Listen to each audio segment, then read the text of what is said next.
Ano yung salamat po ni? Parcel na na ko, love.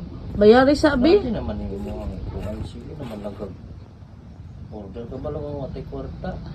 Sige na, love. Gipanginambog bayan ako sa akong mga amiga nga. Ikaw ang mubayad, ana. Provide bayan nimo ako mga panginahanglanon. Halos kada ko na lang nakatay parcel.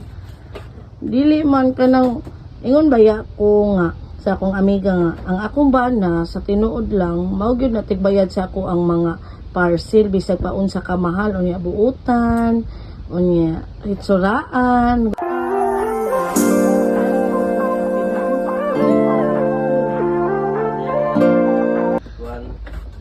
Oh, mao galin no nga bayari sa nalap total na bitaw kay sweldo. Tapos ingon ka pinangga ko nimo tapos karon dili ka mo bayad. Pati mga utang ba uban. Oh, gani. Cellphone man sab na ato man sab nang ipautang. Bayari sa nabi. Barato naman na. Kung nakoy kwarta dire. Bayarin na ay na sige kuan otro parcel ha.